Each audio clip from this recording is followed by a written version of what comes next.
Hello and welcome back to Cape Corner, where we explore the history, story, and cultural impact of different character or group every episode. I'm Blue. And I'm Jordan.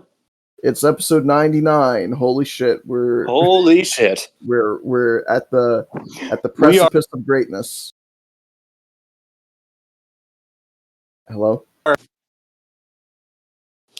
Did it cut out? I heard we are.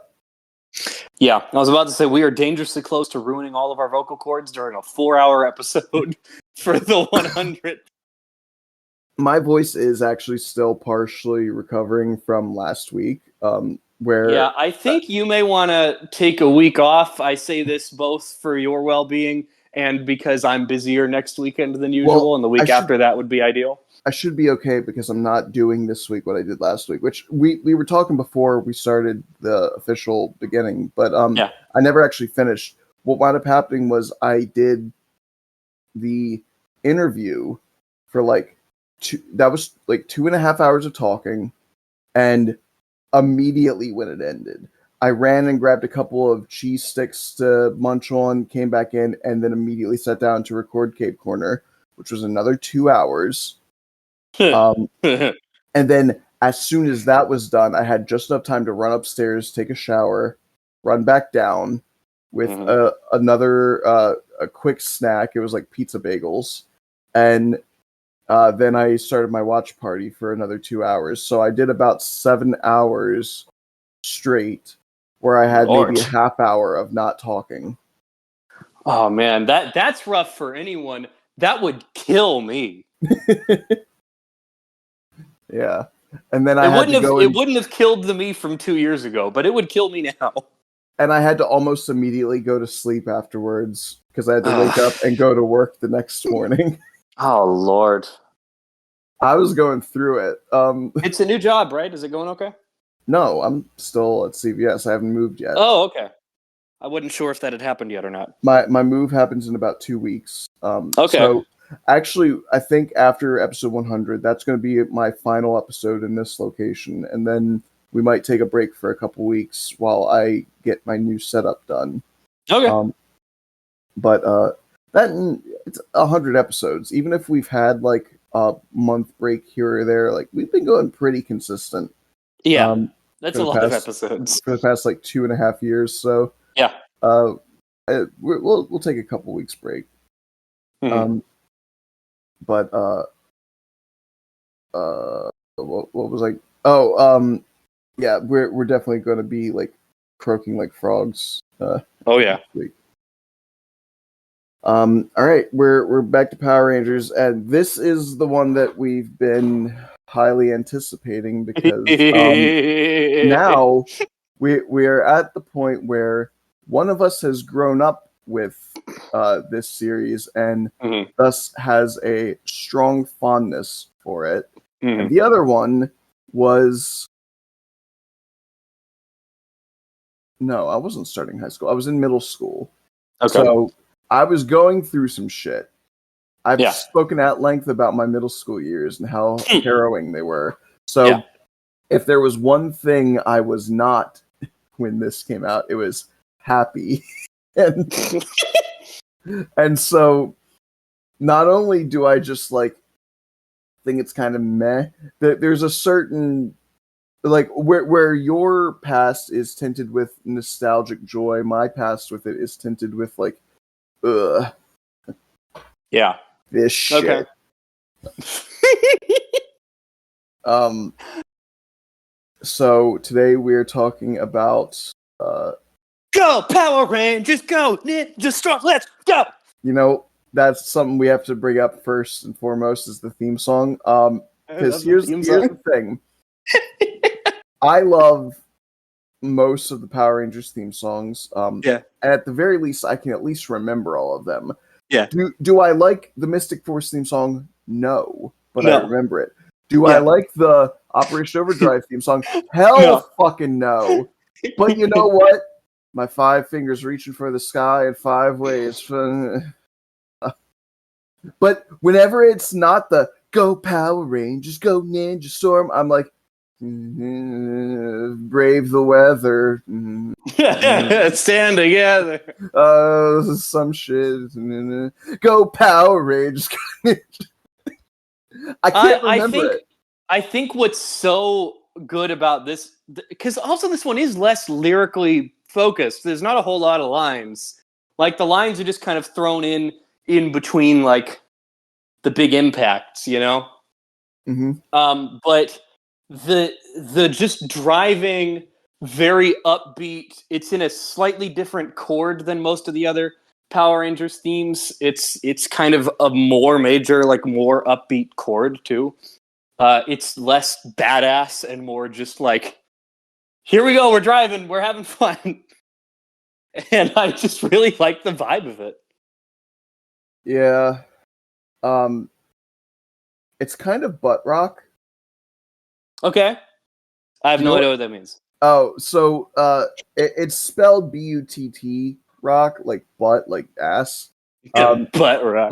But from what I understand, that term came because it was like it's blank butt rock.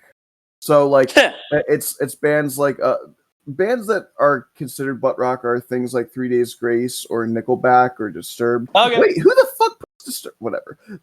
It's generally used as like a derogatory term. I'm not really using it that way, but like for example with Nickelback, it's often like it's kind of like melodic country, butt rock. Butt rock.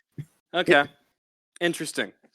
I wonder which genre this would be, butt rock.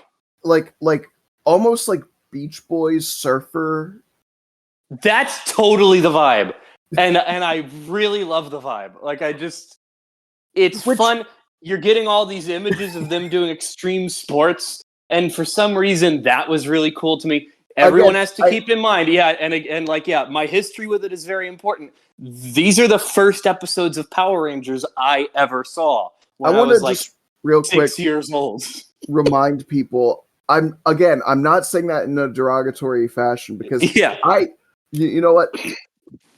Do I hate the era of music? Yeah, but the gem among the crap, I fucking love the Beach Boys. We're gonna go surfing USA. That shit's a bop. Yeah, it's good. But it's the themes. I don't think it's bad. Again, whenever I hear it, I like it. It's just for whatever reason it doesn't register in my brain like all the others do. I think okay. Again, I'm not the biggest fan of the Wild Force theme, but the Wild Force theme is so powerful and memorable. I think you've got a great point about the difficulty, because I currently don't know all of the lyrics. I'm thinking about it, and I'm like, it's hard, right? Are there only like 3 lines? Because I don't like. I know there's because it's they've got strength like thunder, the speed of the wind, but there's no line. There's no here's what this show is about line. It's explaining something. I've got it pulled up. Here's the lyrics. Yeah. Go Power Rangers, go Ninja Storm, let's go. That's immediately 3 goes. The call is on. Their force is getting strong. They'll have to brave the weather. That's the one I remember. Ninja Storm, stand together. The storm will grow. Waters flow. Power Ranger ninjas go. It's not, man. It's like the lyrics aren't really focused. There's nothing that they're really saying. Yeah, and so that makes them much harder to latch onto in your memory. And then it's just Power Rangers Ninja Storm is growing, is growing, is growing. It's growing! Go Power Rangers, go Ninja Storm, let's go. And then it's with the speed of the wind. And go! Strength like thunder. And strength like thunder. And then that's it. It's just one more Power Rangers. Go Power Rangers, go Ninja Storm, let's go. Power Rangers, go Ninja Storm, let's go. Over and over. So it's like, the lyrics aren't like doing anything, so it's hard to remember them. But whenever I hear like when in Once a Ranger, when Tori shows up and they play that. I'm like, okay, I'm like that. That chord gets me so fucking hyped. Like I lose my mind when I hear that little guitar riff from Ninja Storm. Like the vibe is what I'm feeling. I will admit, it did just click to me what that part was. That the storm will grow, waters flow, Power Ranger ninjas go. I Ninjas remember go. that now. And I do like that part. Rangers, Ninja Storm, it's growing, it's But growing, it's growing. I hate that part. I'll be honest with you. That one Yeah, doesn't do it it's for me. the theme song's kind of pointless, but the vibe behind it, the instrumentals behind it, and the chord. I'm like, I love the vibe of it. I love the I love the guitar riff. Yeah, It's so good. Again, I just think because it's in between the Wild Force theme song and the Dino Thunder theme song. Yeah, and the Dino Thunder theme song might be my actual favorite. Din, din, din, din, din, din, din, din, din. Oh. Bum, bum, bum, bum, ba-da-da-da-dum-da-dum. Yeah. Like, that's all you need. It's just that beginning That's moment. another one that feels like a spiritual successor to the original Go-Go Power Rangers in the same way that Very Zeo much, was. yeah. Which is appropriate because, that's what that series is. It's a spiritual successor. Yeah, that part, the dun, dun, dun, dun, dun, dun, is almost dun, dun, dun, dun, dun, dun. Exactly, but it's a pitch change. I don't think I've ever noticed that that's the same rhythm very deliberately, clearly. Yeah. So that's pretty cool. But yeah, whenever I get to, like, whenever there's a cool action scene going on, or like the Power Rangers did it, or like I said, when Tori shows up in Once a Ranger and they hit that just kind of grooving. And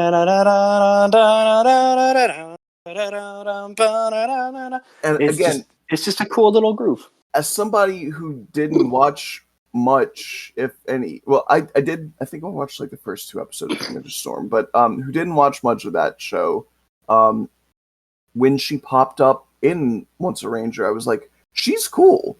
I really like her. I kind of wish awesome. And if only there was a way I could see more of her. Yes, she is hot. If only there were some place. Having her and Kira standing next to each other in the same team was fucking unfair. Yes. That is an upsetting level. I think, by the way, Kira was my first introduction to Rainbow Goth.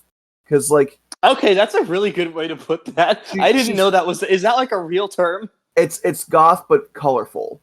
That's a great term, and that is definitely what she is, and it's a great look. Because she's definitely goth. She's got the heavy eyeliner. She's got the moody sort of... She's extremely musically leaning, and and the sarcastic wit, and the she's got the behavior. She's got the makeup. She's got the hairstyle. But then she wears this bright yellow ass shirt. Yeah. And sometimes she'll get, and these are always the best looks for her, when it'll be like a predominantly black outfit, but with like a yellow plaid something and like a yellow backpack or something. It's like, that's a cool look. They ripped that shit wholesale for Megaforce. That's disappointing. Can't wait to get to our rewatch of that. Because, that like 3 characters in that are wearing predominantly black. You've got the actual Black Ranger, and then you've got both Troy and Gia. Is that his name? Yeah, Troy and Gia. They wear like their black leather jackets over top of their colored shirts. And obviously it looks good, but it's like, come on, you guys aren't cool enough for that. Maybe Gia, but she's again a gem amidst a sea of crap. There's a reason literally every bit of Power Rangers media that has any form of Megaforce representation never uses Troy or any of those fucking goobers. They use Gia. Yeah. She's in the fighting game.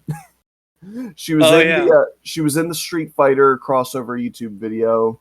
That's kind of funny. It's always Gia. It's never anybody else from that team.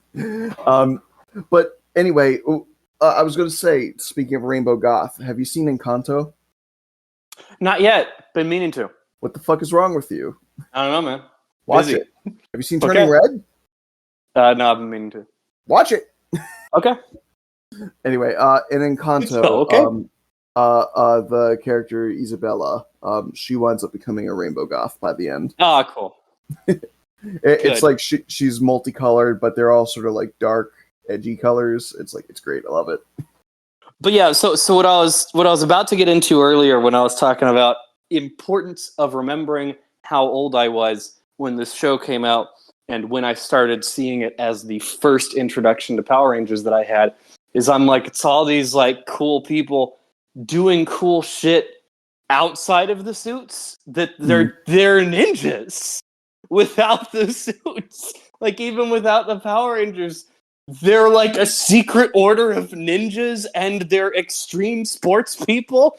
They're awesome. So I was like, these are living superheroes. This is awesome. It's very funny because this is the season that really starts what the Disney era did, because this is the first series Oh of the yeah, Disney them era, having actual um, superpowers as well. Yeah. of them having powers and then the suits just enhancing all of their abilities. They don't need the suits to do superhuman shit. And it's funny because this is the only time that's happened so far is Ninja Storm, and So the far. only reason that they can do these things is because of their training as ninjas, not because they're actually superhuman. And Yeah. yet, the very next series, Kira asks, "Isn't it like a requirement for you to be a Power Ranger that you can like do superhero shit?" And Tommy's like, "Yeah, you can." And she's like, "Oh yeah." And I'm like, "When the fuck was that ever a requirement?" I guess we had like in Time Force, we had someone who was super strong, and so like every once in a while in the history of Power Rangers, we've probably there's some knowledge of people doing some special stuff, and we They're from can. 1,000 years in the future. That shit doesn't count. That's true, but they were here and in the present, and if we're assuming what the general public knows, like what would Kira as a high school student know about Power Rangers as a high school student? Probably just assumes that they all have superpowers and shit because that's all you ever see them do are these I, insane superhuman feats. I guess they really have no way of knowing that they can't do those things outside of the suits. Yeah, Like they so probably that just think it's that's a uniform. that's how I'm gonna headcanon it. Is that everyone just figures the Power Rangers are like that all the time? Um, Yeah. but yeah, I really like. Me and superheroes. If it's like I love that they've got powers. I love that it's element based. I think that's cool. I It's do. I really like it when Power Rangers do elemental affinities for the different Rangers, and yeah. that was one of the things I liked most about Power Rangers Samurai, which is Hmm. overall a series I wasn't a huge fan of, but I really liked the elemental nature of everything. Yeah. Um, so I can't remember if I've ever brought this up, but I have made, alongside of others, my own Power Rangers team. Um, Oh yes. Yeah. did I ever show you what they look like? Did I ever pull up the pictures for you? I think you have. Um, so I used to run Power Rangers role playing game, Hmm. like a Dungeons and Dragons style tabletop role playing game. I'm sure people at this point know what tabletop role playing games are, but I have to Yeah. describe it that way every time just in case.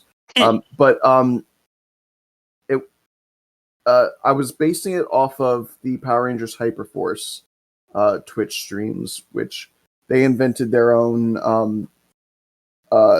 2d6 system, and uh, it's very vague how that system actually worked because it's not like they were telling us the rules, but I I just sort of tweaked it to suit my own purposes, and we made a Power Rangers team. And one of the things was I wanted to make sure everyone had their own elemental affinity.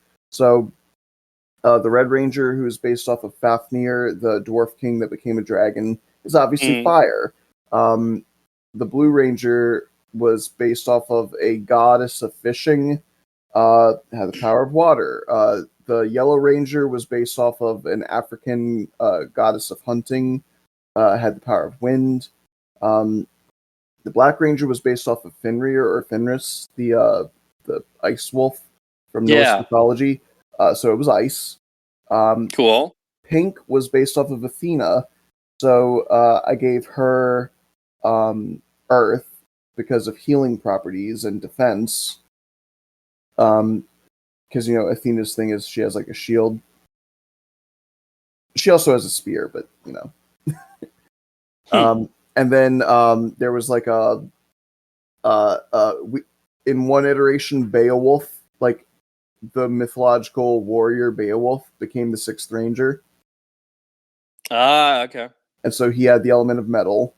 And then there was the AI Hyper, who I played, was a little he was an AI, so he didn't have a body. He did a holographic projection of a robot monkey to like represent himself, and he wound up developing his own ranger empowered robot body to inhabit, and he became the Gold Ranger. And he was based off of Sun Wukong, who we were talking about a couple weeks ago. So his power was lightning, and he had a cloud and staff and stuff. And then I think there was some other iteration where, there was a Green Ranger at one point.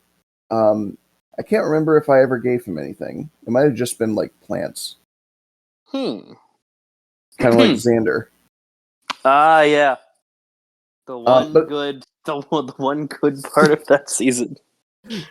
So actually, I've been kind of thinking of making another Power Rangers scene, and I know this was already used by super freaking parody Rangers. Okay. But I kind of want to make one based off the Chinese Zodiac. Oh, that'd be cool. You should do it. Yeah, it'd be fun.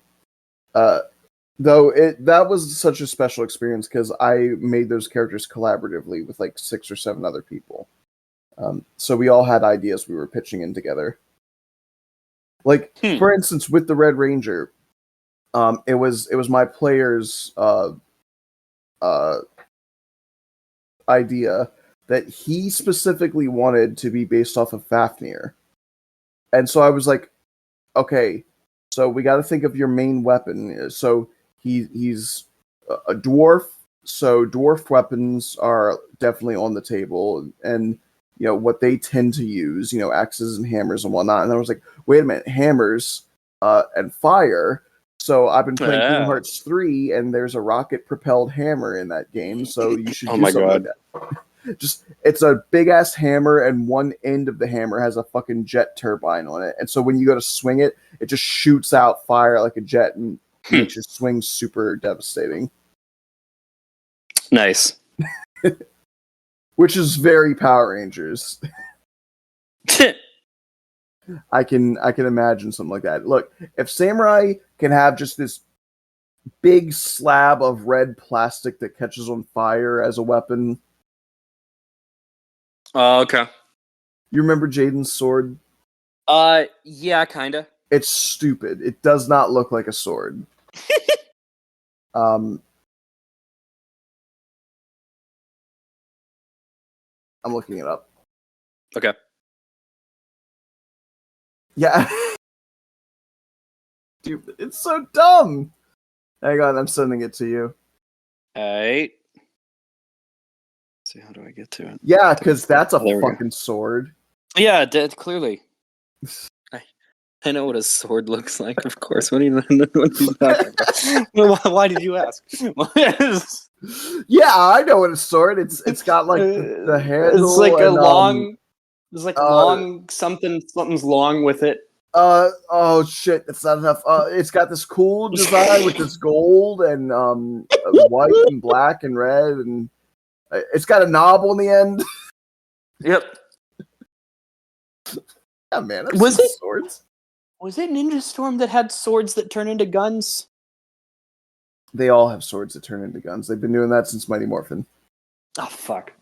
But I thought there was only one where like the whole team has a sword that can turn into a gun. But maybe I'm just crazy. To be clear, when I say sword, I really mean dagger. They had the Dino daggers ever since Mighty Morphin, which were they were daggers that they would pull out, and they could literally like bend it down and twist it around, and it was suddenly a pistol. Okay, yeah, they've always been doing that. I don't know why I thought that was like new. Um, okay, so we start this season, Mhm. and I'm immediately like, Dustin is great. I love Dustin so much He's pretty funny because from what I've seen. he's kind of the lovable dork.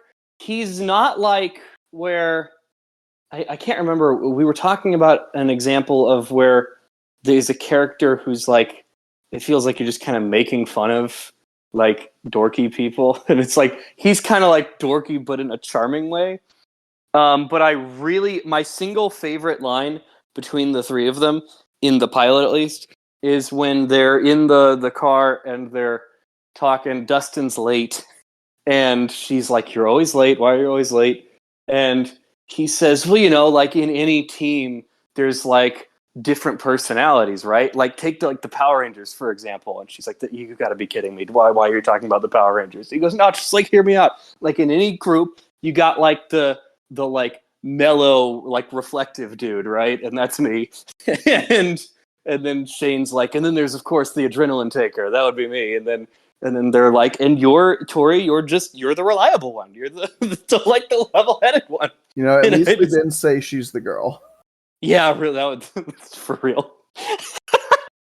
Which, again, she is the girl of this season. There is not a second Yeah, one. She is the only one. that is something that's against this and Dino Thunder, where there's only one girl on the team. Yeah.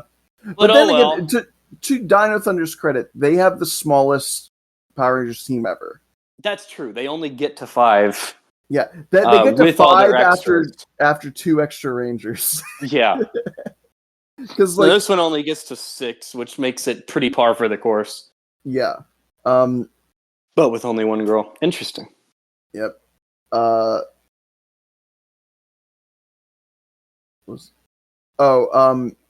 This does bring up an issue that Linkara already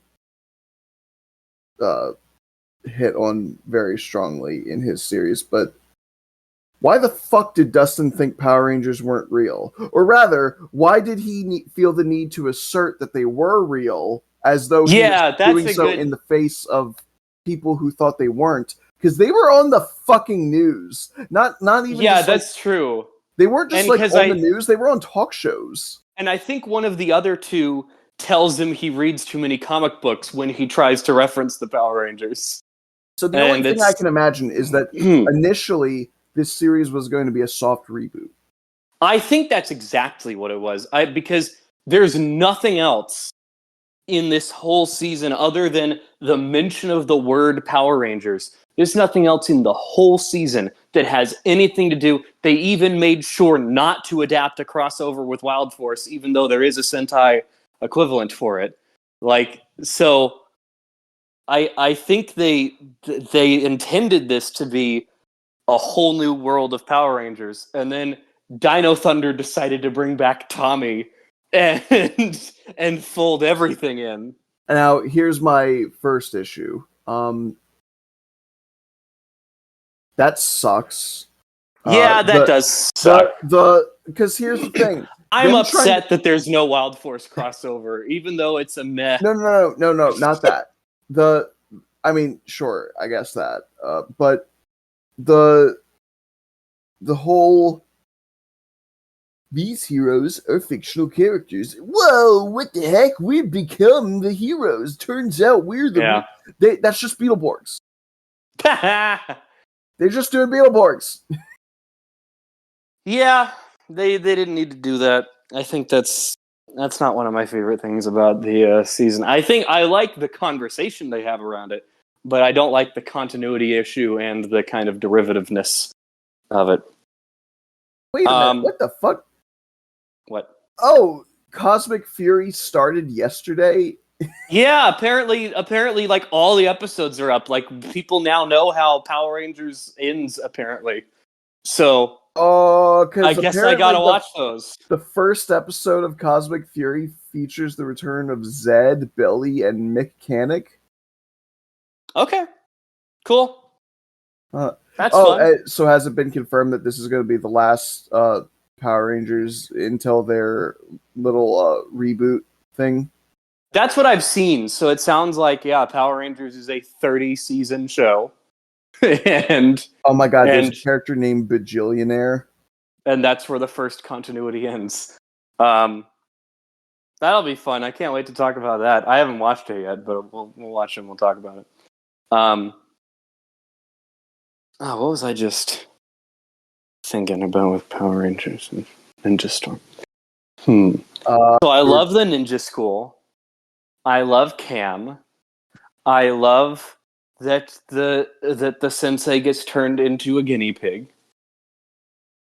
That made me so like that was so irrationally cool to me as a 7-year-old child. I too love their Hamtaro. fucking teacher. I was like, their fucking teacher is a guinea pig. Look at him flip around with his shitty CGI guinea pig body. That's so fun. I was overjoyed by that stuff. And there's so much. Because I know all the episodes. I didn't need to rewatch this one.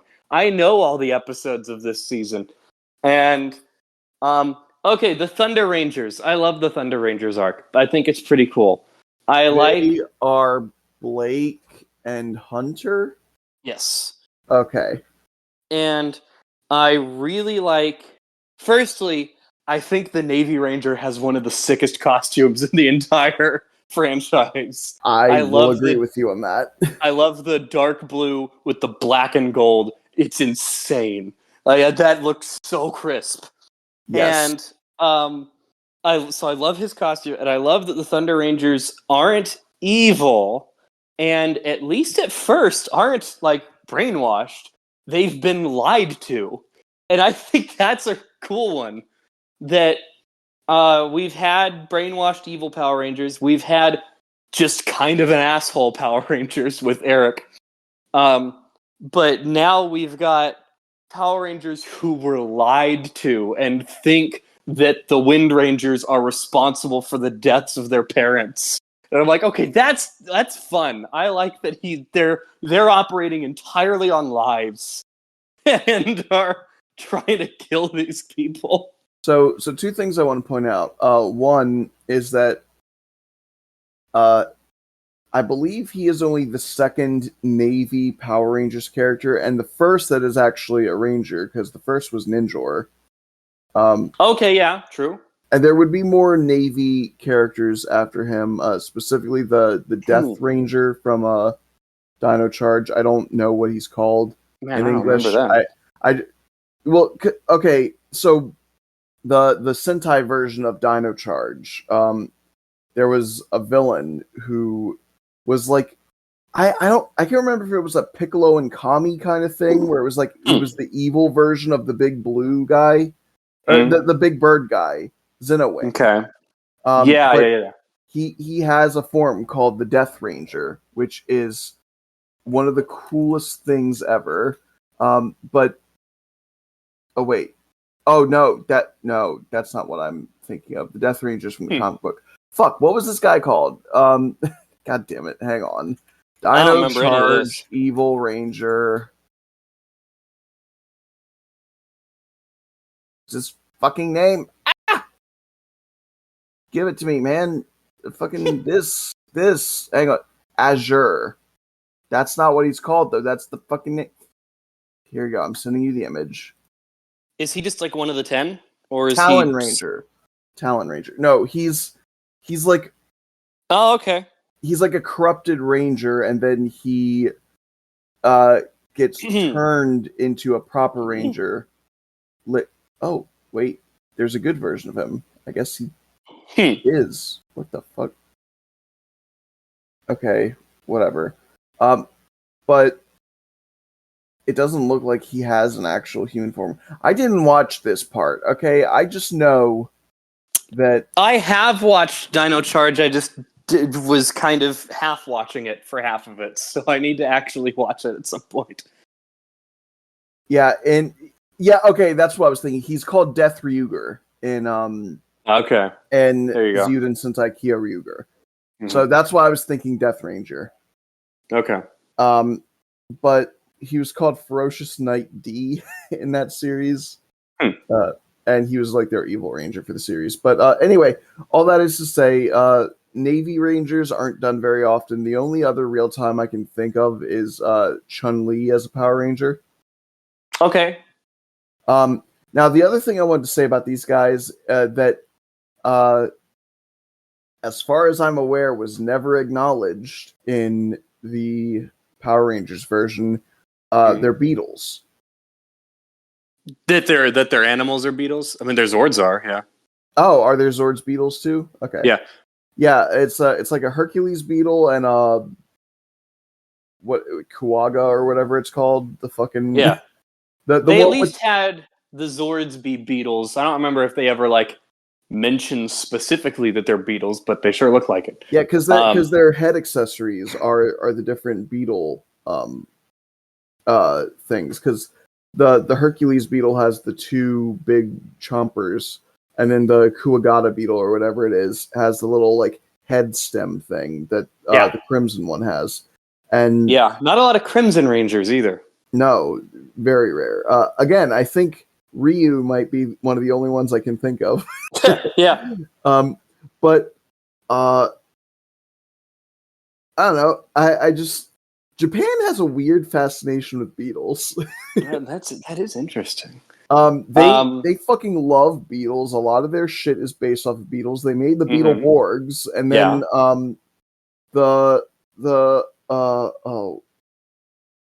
Pokemon was originally going to be a beetle and bug trading game. Interesting. And then later they expanded to, what if we made a bunch of supernatural monsters? Man, they really like beetles. They do. Interesting. So we get our and so the Wind Rangers worth mentioning. Their Zords are bird / maybe phoenix. Okay. Probably just a bird, and a lion and a dolphin. And I like that. I like the simplicity. I love these two seasons, this and Dino Thunder, because it starts so small. I love when it starts with 3. That just I like the dynamic when it's just 3. I think that's fun. And the primary colors, red, blue, and yellow. I like that. I think typically I honestly prefer Megazords that are comprised of 3 parts as opposed to 5. Yeah, they're more simple. You can more easily tell which parts are which thing. Yeah, and it's like through their simplicity, they become more streamlined and less clunky. Yeah, that's a good point. Again, I barely know. Like, I don't even think I know what the Ninja Storm Megazord. Wait, is this the one where they have the marbles? It's a cool one. Is this the one with the marbles? Yeah, they've got the marbles. God damn it! They've got the marbles, and the marbles spit out like little tiny Zords that become weapons. And they've got like a Bumblebee Zord that's a weapon, and they've got like a Snake Zord that turns into a big sword. And I love the little marble Zords. Man, I don't. I really like the look of this Megazord. I think it's cool. It's very simple. It's got the ninja school logo on the chest in a very superhero-like way. The big asymmetrical thing with the wheel on the one shoulder and then the fin on the other. I'm fine with it.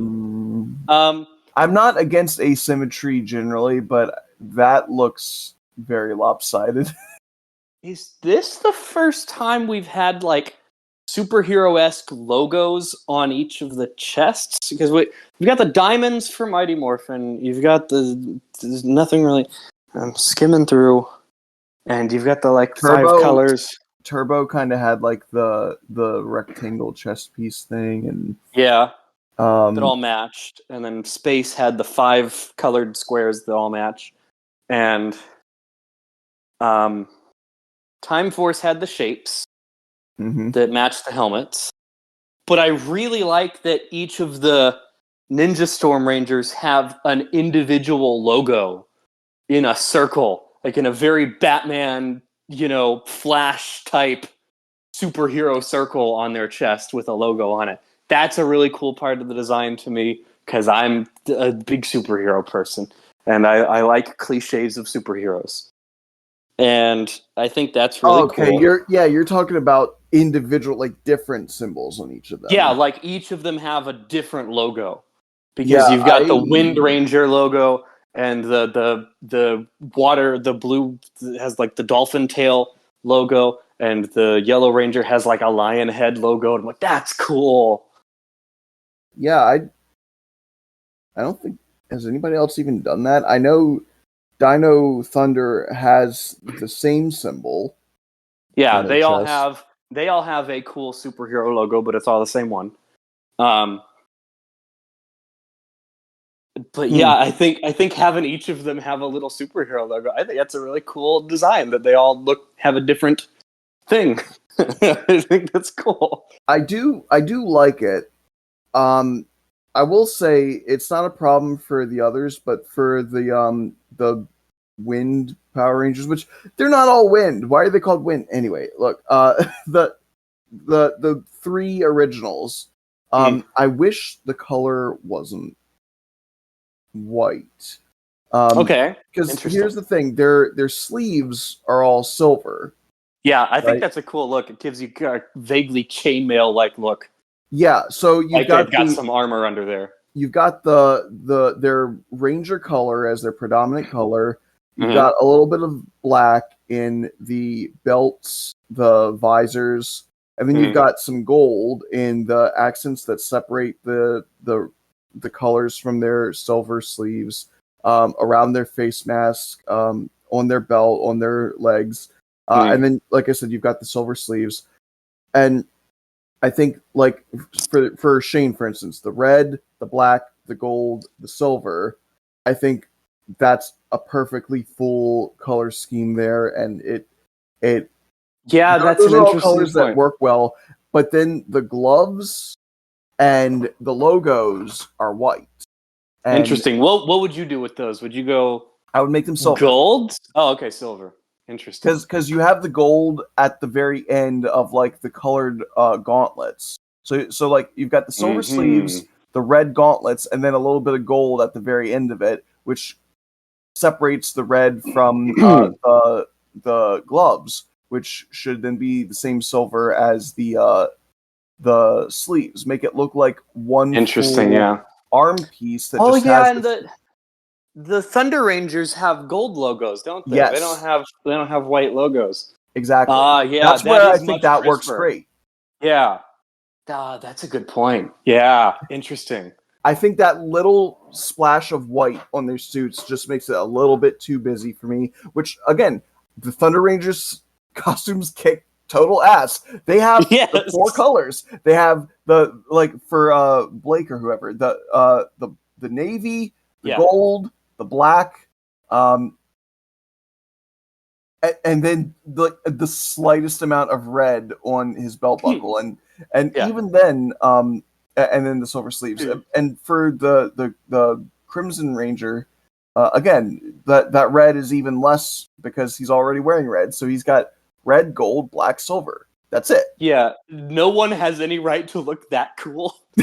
I'm just so every time I look at that suit, it's the same feeling I get from the black Dino Thunder suit, where I'm like, you just look too cool. That is insane. How Yep. cool you made that look.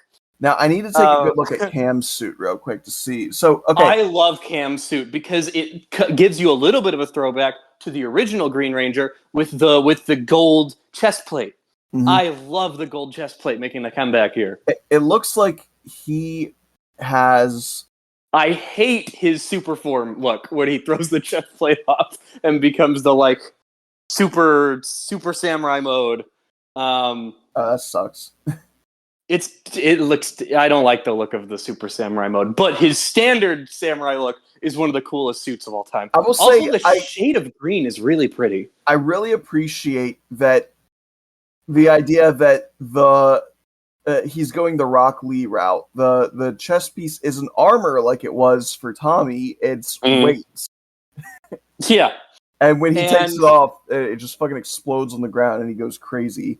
yeah, I also really like that shade of green. I think it's cooler than a lot of other greens. I'm talking literally in color. Like it's a like cooler. mintier. Yeah. It's like more of a It's mint green than like a forest green. Yeah, I think that green is just beautiful and it plays really well off of the gold. I'm blown away by so many of the costume designs this season. Now, again, the only real issue I take with it is that his gloves are white and he's got the little bit of white on his neck piece. And once again, the Thunder Rangers have black neck pieces. And that looks better. And I understand it's because, like, they're the dark ones, and the wind ones are the light ones. It's like, all right, well, they can be the light ones without having like white neck socks floating up their outfit. Yeah. Now, okay, one last negative I have to say about the costumes. Okay. Again, I'm not trying to attack your favorite series too hard, but I can feel you holding back on things. I'm being nice. I hate their fucking visors opening the way they do. Okay, that's fair. I like that. I was like, oh, look, there's their face. I can see their face. I know you like it. I know you do. It's the stupidest possible way to do it. I hate it. Because they look so fucking dumb with their stupid-ass normal faces inside these big old boggly helmets. It's like when you break up the visor, it kind of ruins the illusion. I'm like, come on, man. Yeah, that's kind of true. It doesn't just open the visor. If it just opened the visor, that would be one thing. But like their actual solid mask somehow retracts. It's like, how the fuck? Yeah, and that's true. If they just retracted the visor, then you'd get that ninja look of just seeing the eyes, and it's like that would play well into your theme.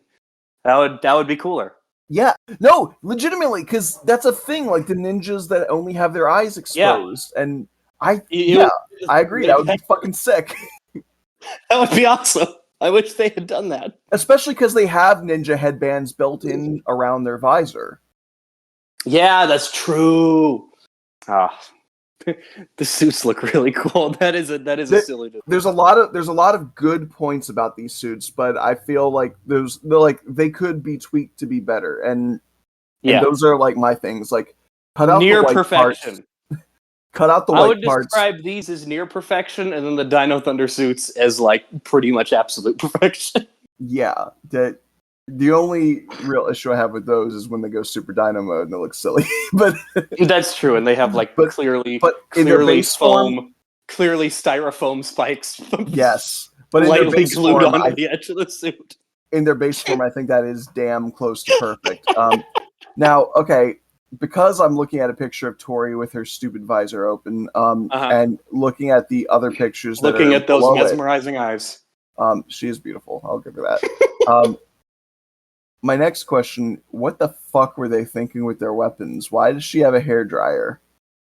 I don't. It's meant to be a megaphone, but it looks fucking ridiculous. Oh, that also sucks. It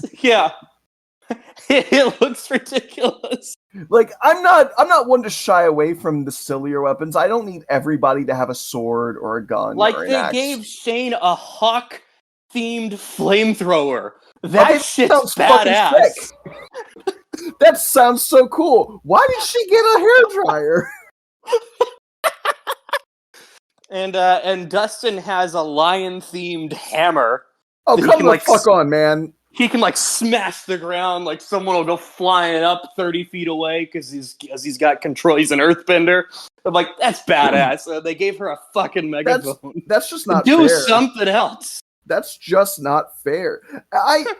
This is one of my things with Power Rangers. Is like, I understand you have to make the weapons so that they can all fit together to make a big super weapon. Yeah. But if it's at the expense of making their individual weapons seem fucking dumb, and I almost used the R slur. That's how heated I'm getting about this. Oh my god. But like, it's just some really stupid shit. It's like, you know what? They don't need to combine their weapons all the time. You know what? That's a really good way to describe Ninja Storm's shortcomings. Is like they get really close to just nailing it flawlessly. Mm-hmm. Like we were just talking. Like they're like, all right, what do we do for the Red Ranger? It's like hawk-themed flamethrower. And it's like they're just going nuts with it, and they're like, I don't know, I'm out of ideas. It's like, sorry, girl ranger. We need to make these fit together. You get the hair dryer. Yes. And that is kind of like, it feels like with the suits, it's like, all right, chainmail. Fuck yeah. All right, superhero logos. Cool. And it's like we're doing like gauntlets with like gold bands. Awesome. And it's like, what color? I don't know, man. I'm out of ideas. They like almost make it. Then he goes, I don't know, man. And here's the thing. So in the stupid megaphone picture I'm looking at, I'm getting a better look at their gloves, and I can tell you again what my idea here would be. So I see why they made the gloves white is because they wanted to have these armor pads on the backs of their hands that ninja often have, because there's a thing where if a ninja loses their weapon, they often rely on these like backhand pads or bracers to block blades temporarily until they can grab their weapon again. So they wanted to keep with the ninja theme. They wanted to put the pads on the back of their hands, and they wanted the pads to be their color. So for Tori, they're blue, and it's the same color as her bracers, her helmet, and her most of her outfit. But they were like, okay, so we've got the gold on the end of the bracer, splitting up the blue of the bracer with the actual glove part, and then we've got the blue back part. So we need the glove to be a different color, so we'll make it white. When again, I say, look, even if you didn't want to make it silver because you wanted to have the chainmail thing, first of all, there are chainmail gloves. I promise you they do exist. But okay, fine, you see them less often. You normally with a chainmail torso, that it's like a shirt. You slip into it and it stops at your wrist. Okay, so you don't want to make it the silver of the chainmail? Fine. You don't want to make it the same color as the gold or the ranger color? Fine. Make them black gloves. Yeah, I think that would have played better. Make them black gloves, make it a black neck sock. Boom. You're done. Yeah. Or do what I think the Thunder suits did, which is have the glove be the same suits, the same color as the Ranger, and just have the gold band. I'm pretty sure that's what the Thunder Rangers did. Like I think the Navy Rangers gloves I think are just navy. Yeah. And he's got a gold. That's great. Yeah, I think that works even better. I'm just saying if you wanted to go with the armor pieces on the back of the hands being the same color, that's what you could do. And I also wanted to say with the chest emblem. Oh yeah, I forgot about that part. If you wanted to keep it so that the Thunder Rangers had the gold emblem, so they look super special, as well as the Green Ranger, because they're the extra ones. I get it. Fine. Yeah. Let them have the gold, but you don't need to make Tories in them white. You can make them silver. Yeah, that would look better.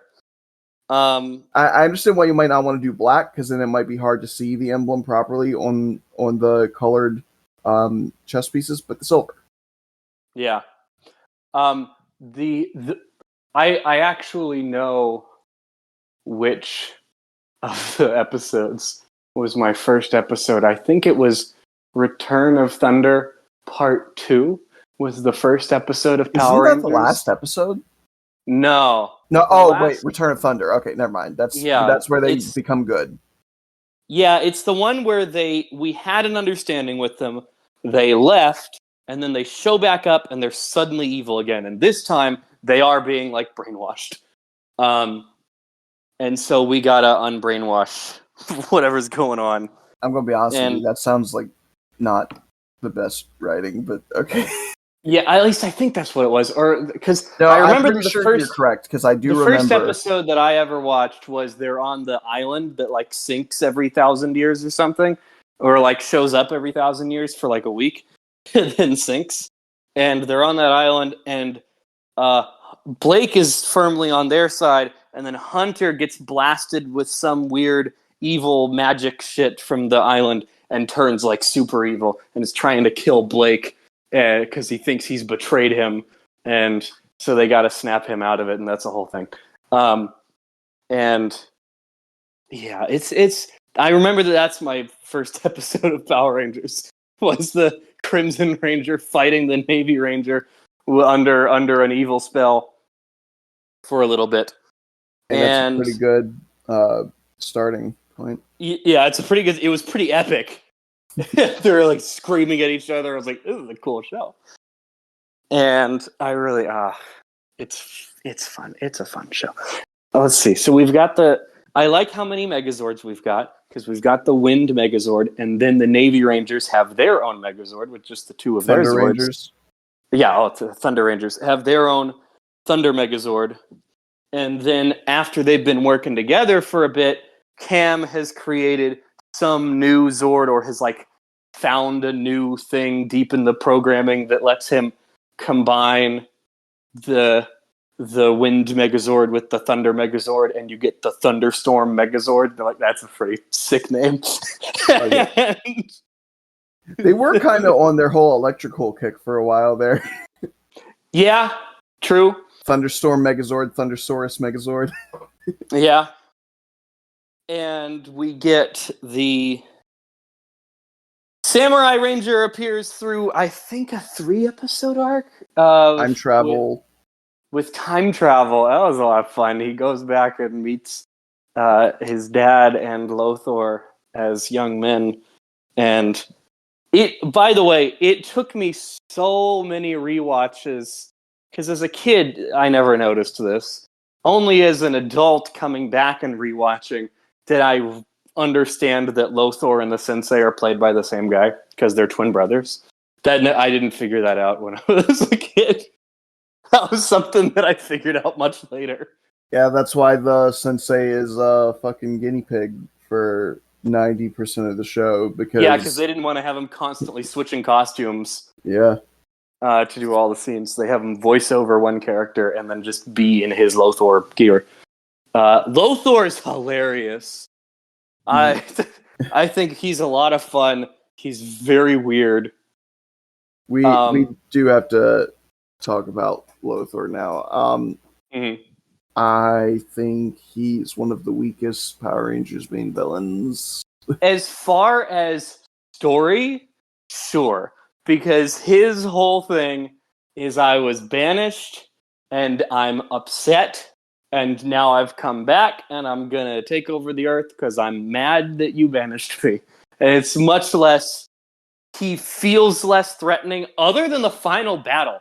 He never feels threatening until the very end, and I think that's a mistake that this season made.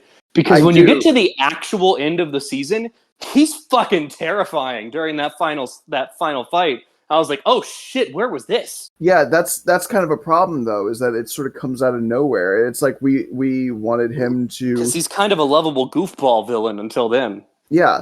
So they wanted to have their cake and eat it too. They wanted him to be like a Team Rocket style, like wacky, goofy dude, but then they also wanted him to feel like a legitimate threat. So they were just like, he's threatening now, and we're all just supposed to buy that when it doesn't jive with how he's been treated for the rest of the show. But it's more than just that for me. Like for one thing, he looks dumb. Whether he's trying to be threatening or goofy, I hate that mask. It looks like a terrible WWE prop. His performance was very silly. I remember there's a particular part where he brings Chubo aside and he's like, hey, so here's the plan. Step 1, lure the Rangers to the island. And he goes, that's what we just did. Step 2, destroy the Rangers. That's the part you'll do next. And then he says, step 3, take over the earth and topple all the governments. He goes, we'll do that part together. It'll be fun. And I'm like, he had a great vibe. It's just, it wasn't very threatening for most of this show. What does that sound like to me? Who's the... It almost sounds like Hector Concarne. Oh, that's funny. Do you know who that is? I think so. So, you know, it sounds familiar. Mandy? Yes. Okay. So Billy and Mandy actually used to be 2 shows in one. It was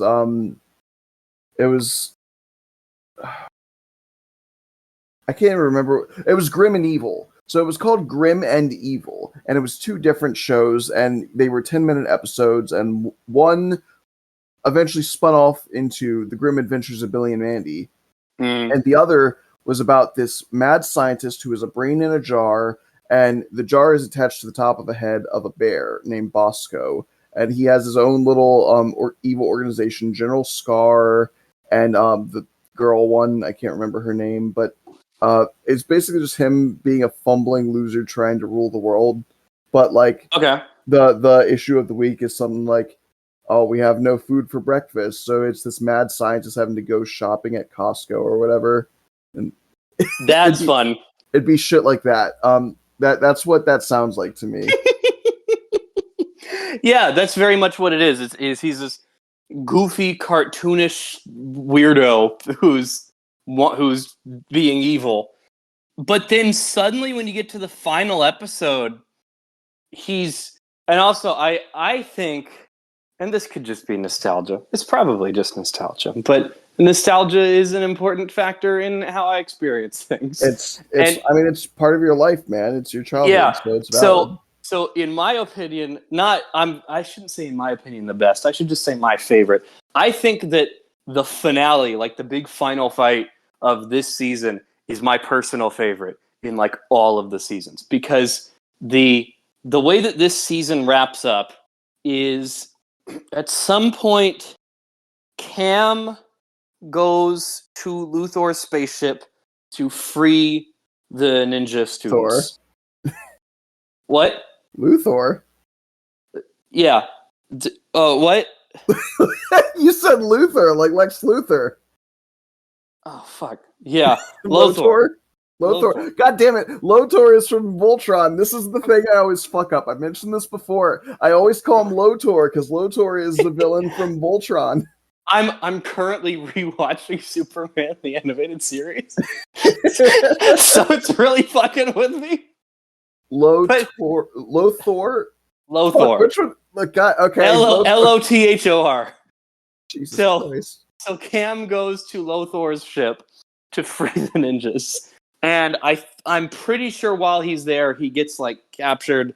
I don't think he gets captured, but he like gets away, but he loses his samurai morpher, and turns out that the samurai amulet that he uses as a morpher can be used to. It was used to return the powers to the Power Rangers. It can be used to take them away, and so the big final deal is that Lothor has been wanting us to beat all of the bad guys the whole time. He's been like counting on the Power Rangers to win all of these little fights so that we could fill the abyss of evil and overload it, because apparently in this part of the reality or whatever, if you kill an evil ninja monster, their soul goes into the abyss of evil, and apparently it has a breaking point. And so it breaks, and so every single monster that they fought the whole season is now back for this big final battle, along with like this ridiculous army of what were they called? Calzacs. So wait. The plan was literally to make it so that there would be no more room in hell so that the dead could walk the earth. Yeah. And so we get this giant fight, and fittingly the fight is at like an extreme sports convention that now all the people have run away, but so we're like fighting on like skate parks and like dirt bike courses and stuff. Like, that's kind of cool. And they've been just mowing through all of the villains, and we get to where we're fighting Lothor directly, and then he uses the amulet to take away all 6 of their powers. And it's my favorite single fight in all of Power Rangers, because it's all 6 of them without their powers, just ninja fighting hand to hand the big bad. And it's like a pretty well choreographed fight with this one guy taking on all 6 of them with no one in Power Ranger suits. And I just thought it was really cool. And then they wind up using the original 3, wind up using their ninja powers to throw him into the abyss of evil for good this time. And I don't remember why it works this time, because things are silly sometimes. But yeah, I think it's my favorite fight. Is just the 6 of them fighting this dude hand to hand. Yeah. Okay, a couple things. So first, I guess it just works this time. Is again one of those things where I'm like, oh man, all right. That's one of those things where it sort of takes me out.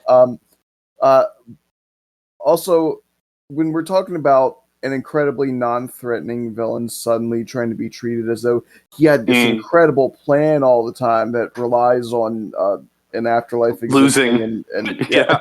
and like him being able to break the laws of reality and all that stuff. And oh, suddenly he's super scary and dangerous. It's like, okay, one, that's very hard to buy.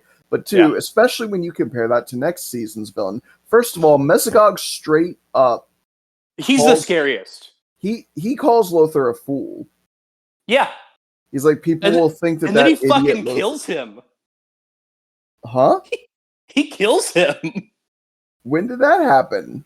There's a crossover between Ninja Storm and Power and Dino Thunder. Oh, I must have missed that. Oh, dude, you got if they're free on YouTube, you gotta rewatch that episode before we do the Dino Thunder episode. Okay. Thunderstorm parts 1 and 2.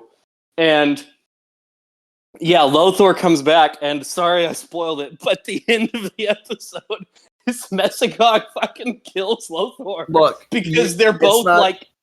It's not much of a spoiler because if I knew that Mesagog and Lothar came to blows, there's not a doubt in my mind that Mesagog would literally tear him apart. Yeah, kills him, and then he puts him in a fucking jar. Oh, not the cum jar. Yeah, he puts him in that.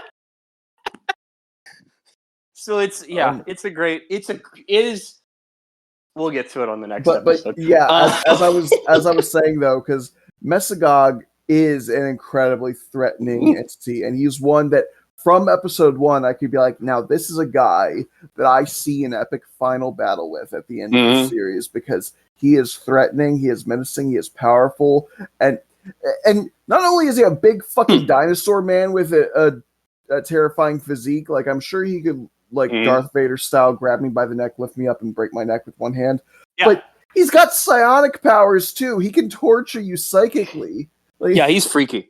He's like terrifying. Onslaught. He's the Onslaught of the Power Rangers world. That's a good way to put it.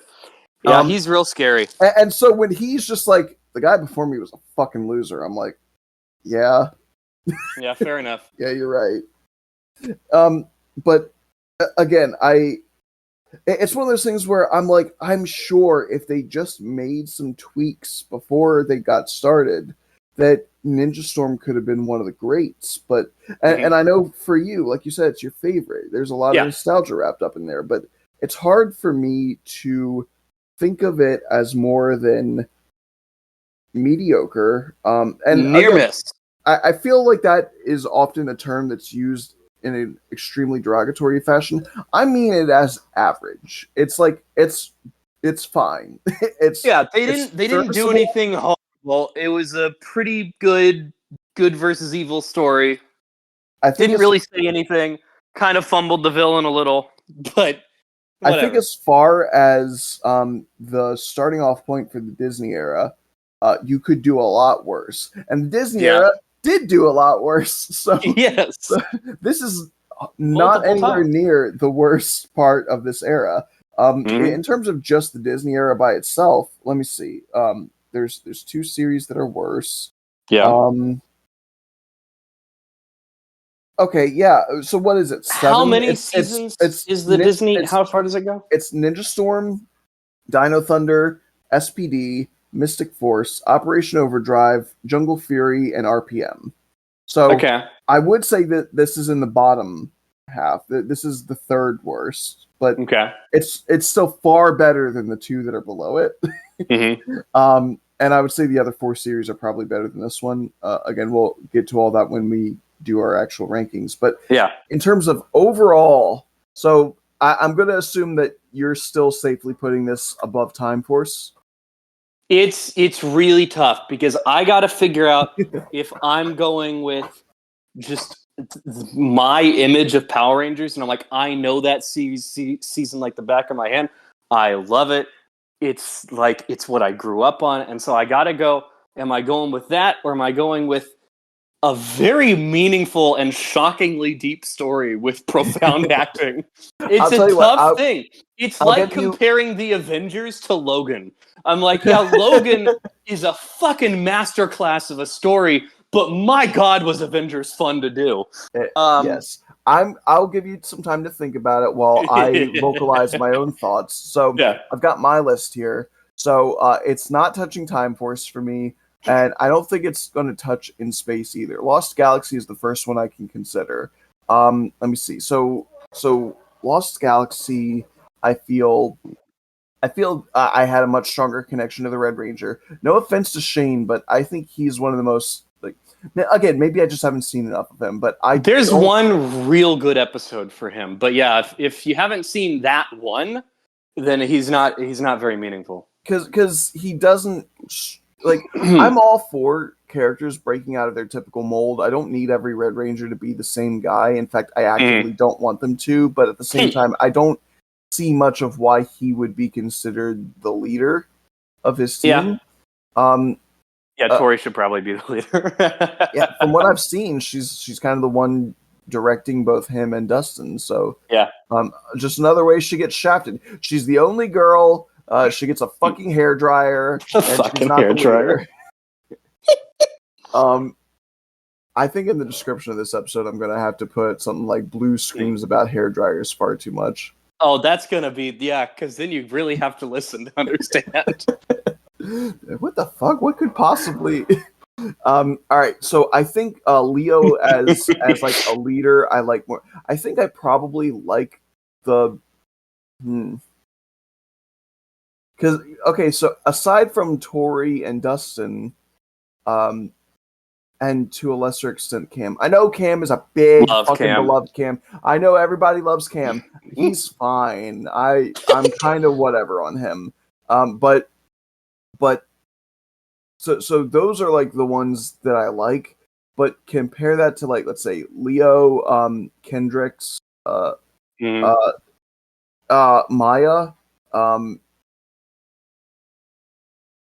Yeah, I guess I'm not really too big on it's not Chad. What was his name?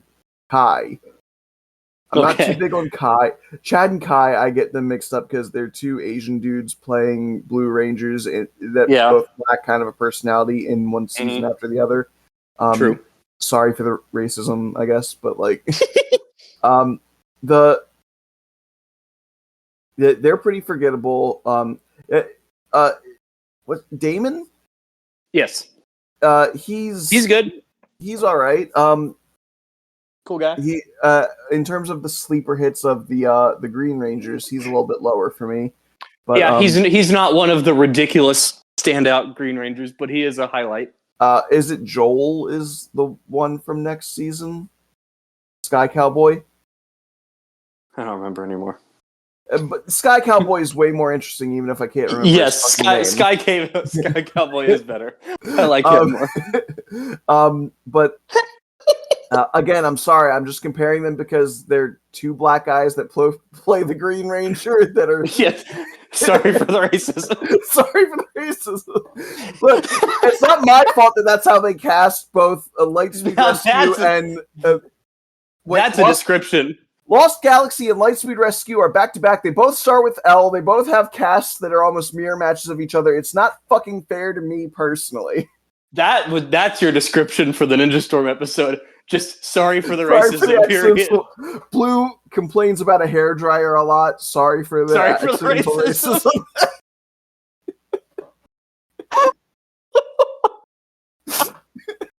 Now they really have to watch. Yes. Yeah, they think they're finally going to get to cancel Blue. No, turns out I'm still a good person. Who knew? Yep. Okay. What? Man, this is fucking tough. Okay, so it's tough. This one's hard to place. Okay, you know what? It is going below Lost Galaxy because Strakina is an infinitely more interesting villain than Lothor. That's true. Now that's fair. Now I got a second against Zeo.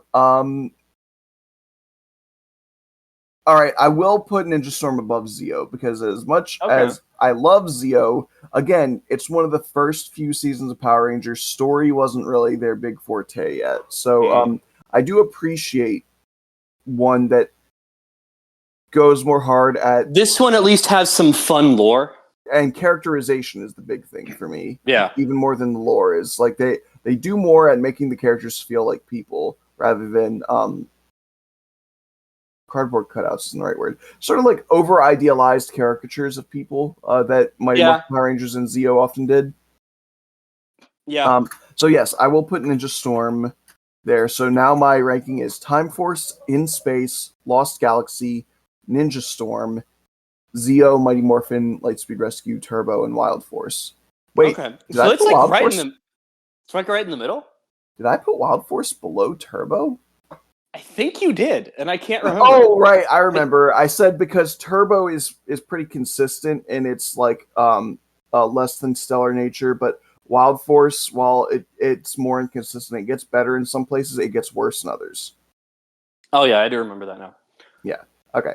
One more thing that I wanted to say about Ninja Storm: their little base is badass. I really it's a secret hologram behind a waterfall, and it's like it just looks cool. Their little ninja dojo thing. It's awesome. Yes. I do Um, appreciate when they mix old world architecture with modern stuff. yeah, I It's sort of think the reason that's why pretty cool. it's sort of the reason why the aesthetic of the Batcave is so like timeless. Oh, that's a really good point. Yeah. Okay, I've been doing my thinking, and see, that's so difficult because I got to figure out what metric I'm ranking on because I keep thinking about the Logan versus the Avengers thing, and I'm like, well, if you ask me what I'm more likely to rewatch, I'm gonna put in the Avengers long before I put in Logan again, and I'm probably gonna rewatch Ninja Storm before I rewatch Time Force again. Um, but like Time Force is definitely a more meaningful, better acted story. It's a quote unquote better. If I were going to put this up for award seasons, Time Mhm. Force would be much more likely to win the Emmys. So I'm like, oh man, this is tough. I hate this. This is the worst decision in This this so far.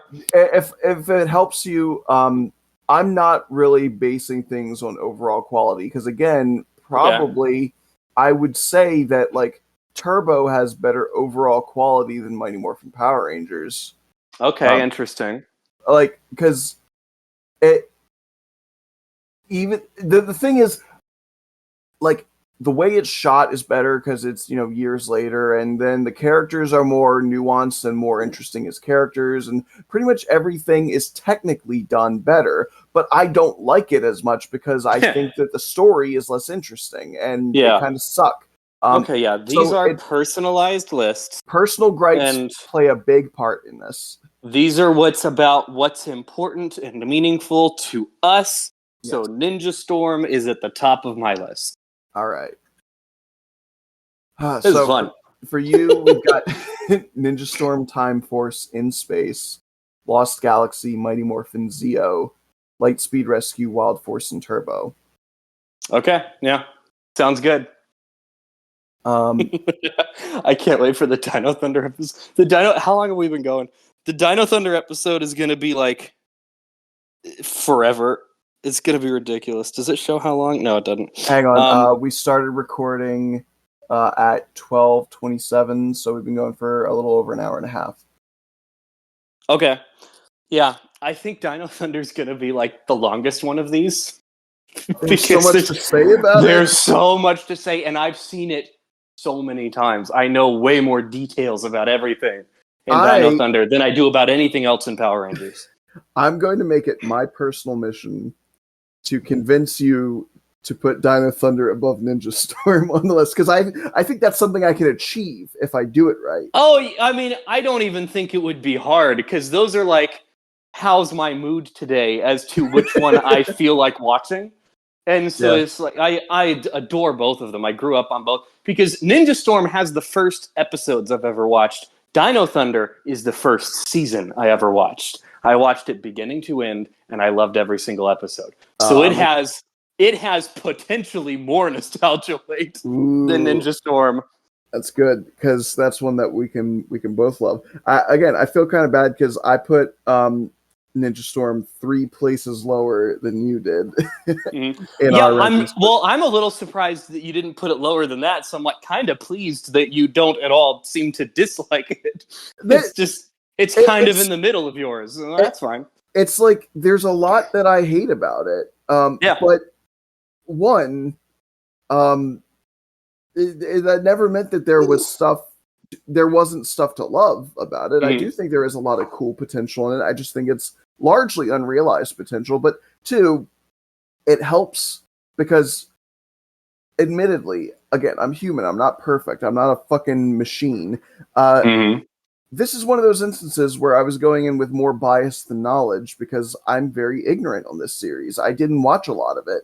So having, like, I got some of the cliff notes from things like Atop the Fourth Wall from Linkara and whatnot. Yeah. But having you talk about it with me and sort of share the things that you loved about it helped me appreciate it a little bit more. So that's cool. Maybe before our discussion, I would have probably put it like below, I don't know, maybe like Lightspeed Rescue. Probably another 3 or 4 lower than it is. Yeah.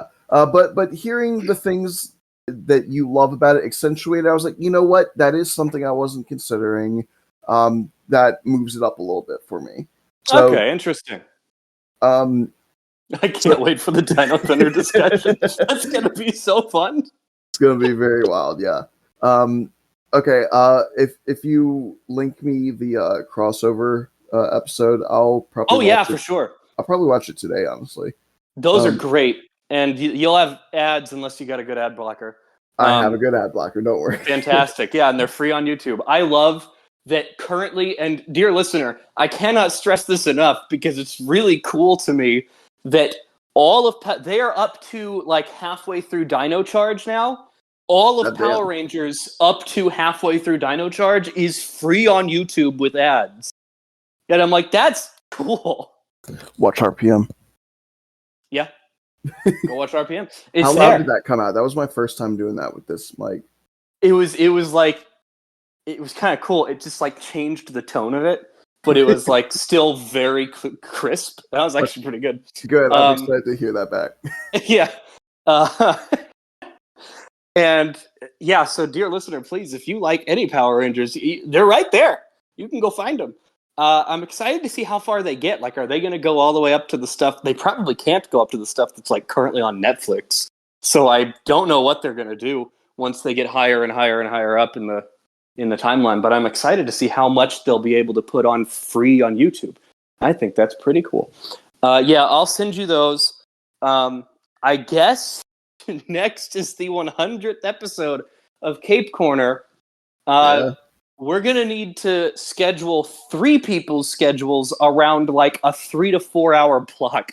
So there's no guarantee that happens next week, but we're going to shoot for it because I do have... that's true, you got the move, right? Wait. Oh, I don't think we can do it next week because... Oh, fuck. It might be a while. So I believe I work on Saturday. I agreed to take on an extra work day, so I work 6 of the 7 days next week. Oh, man, that's rough. Yeah, because I work Sunday, Monday, Tuesday. I have Wednesday off. I mean, if it builds some anticipation, that's fine. Well, okay, I work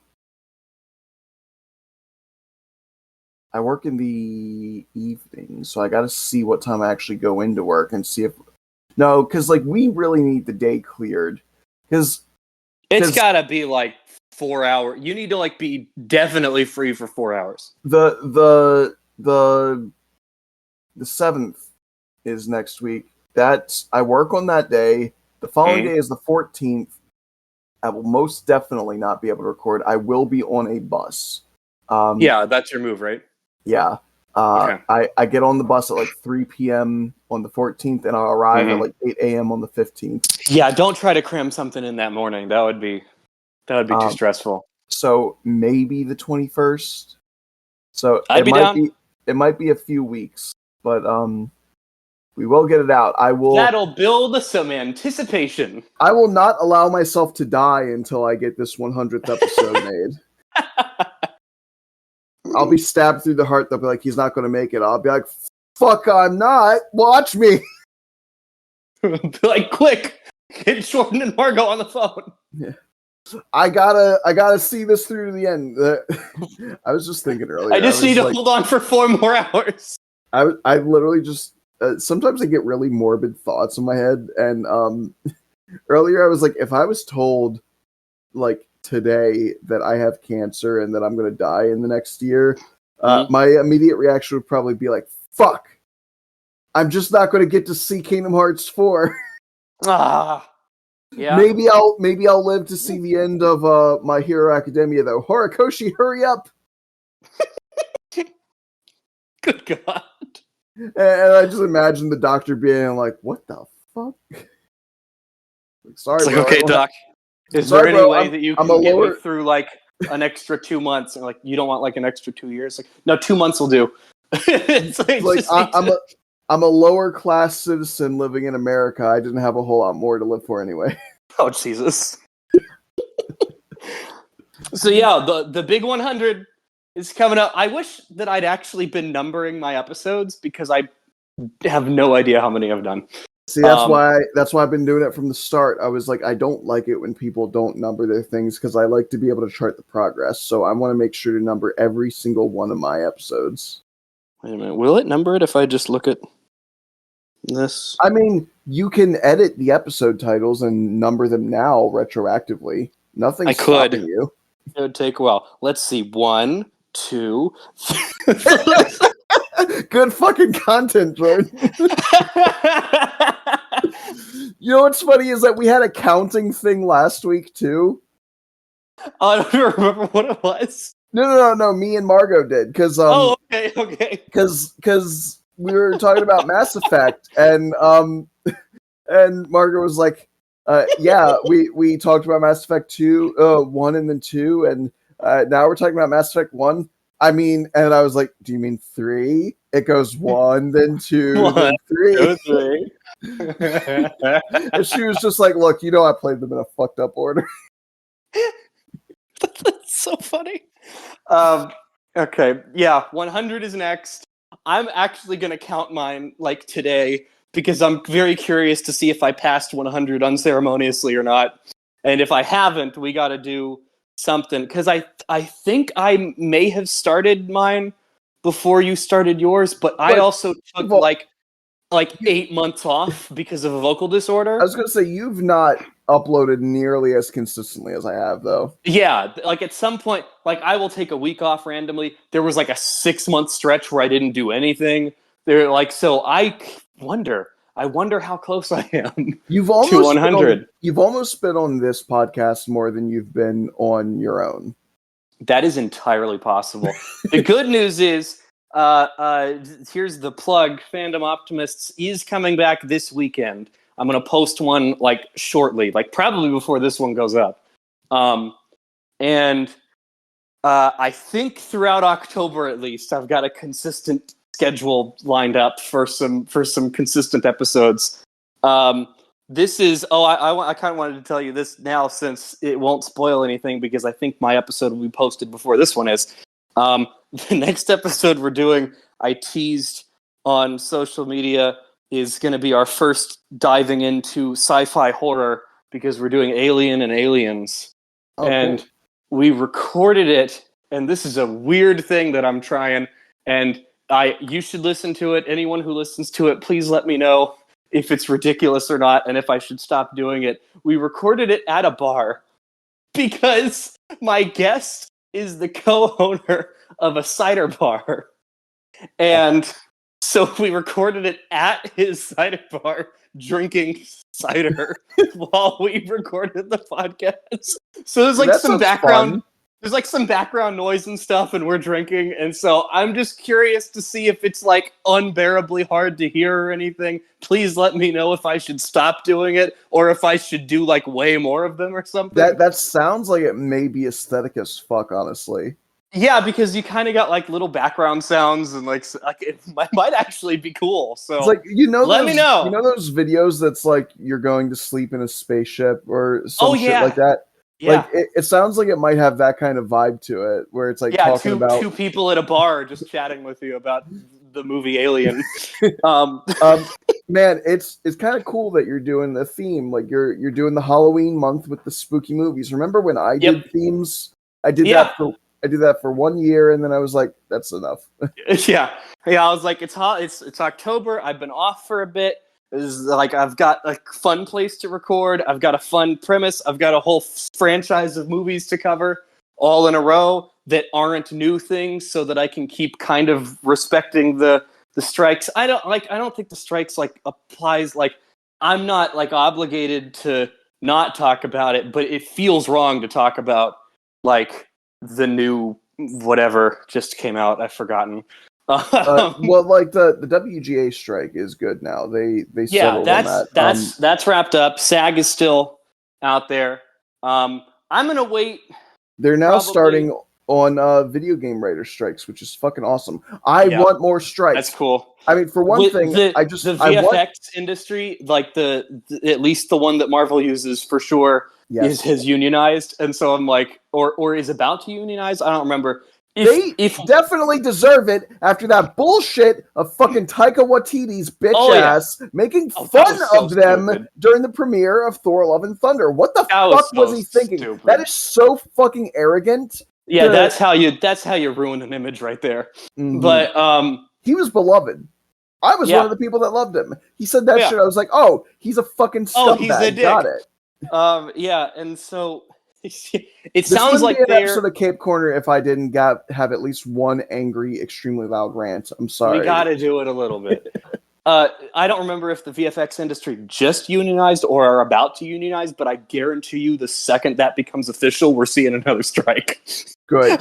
There's no way that they don't. Look, and if it really bothers any of you sweaty neckbeards out there, that your precious media lifeline, the IV drip of constant content dripping into your bodies is being halted, let me remind you that the better that those jobs get treated, the more likely our jobs will start treating us good too. Because once again, I haven't been to a doctor in like 7 or 8 years.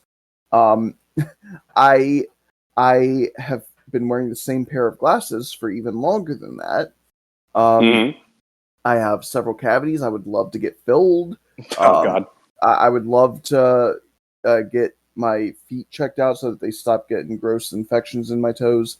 It just, and on top of that, I would like to be able to maybe have my own place to live where I didn't have to rely on the kindness of somebody else that I'm rooming with. I would like to be able to afford a car. Like that would be nice. Like there's just a lot of especially in America. There's just a lot of things that I would love to have a better standard of living on, and this is how we get there, by putting these bitch-ass CEOs in their place, because what they are is they're bullies. They will try and take from you, projecting this image of power and authority, but in reality, they're cowards. They're fucking terrified of what we can accomplish, and that's why they're constantly trying to make us feel like we're weak, because if we feel like we're strong, we will fuck them up. Yep. So I was gonna tell you that you reminded me of a stupid talking point of people who are upset that stuff that they're looking forward to isn't coming out, like that. For example, Deadpool 3 had to shut down because of the strikes. That was filming, and people are like, but Deadpool, want to watch Deadpool 3, and I remember I remember firstly a hobby, and secondly I was like, you have no idea how many thousands, nay, millions of hours of untapped media currently exist that you are probably unaware of. And it's like, you can go watch TCM, man. Expand your boundaries. Yeah, you will never in your lifetime watch everything that you would enjoy. Yeah. There's some shit from the 30s that you would really love that you probably are not aware is out there. You can go so far back and still find interesting things to watch. Although that just brought to my ADHD brain another stupid controversy recently, which was Martin Scorsese did you see that he's doing his thing again? Oh God. Fucking God damn it. He's doing his thing again. Get a hobby. He's doing his thing again where he said, and look, I read what he said. Most of it is fine. My problem is one particular sentence, and more importantly, what that sentence does to stupid people on Twitter. Because a lot of it has been like, movie theaters are dying because it's not as good of an experience as it used to be for people. And I'm like, yeah, it's true. I do go there and I went to one and I was like, the AC's broken. Why aren't you? It's like, because they're poor. The theater does not have enough money to be running correctly. Or like they don't have enough money to have enough employees to be kicking people out who are on their phones and live streaming the entire movie and picking up phone calls while they're in the movie. And it's like, yeah, that ruins the experience and makes it less likely for people to go back to the theaters. That's true. Good point, Marty.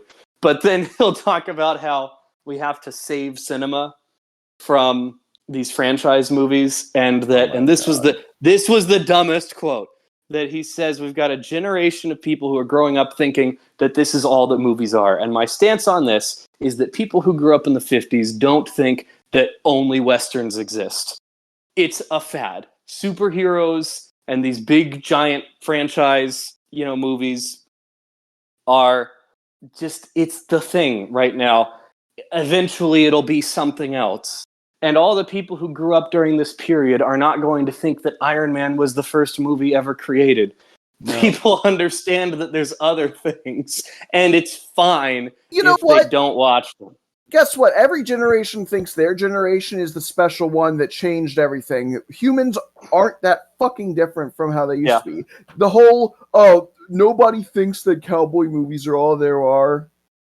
Let me introduce you to my grandfather, who would only fucking watch Westerns.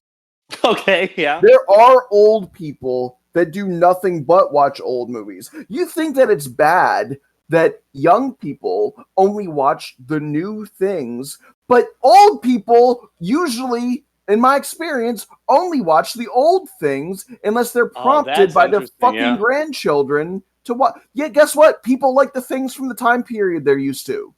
Yep. That's human nature, Martin. Martin.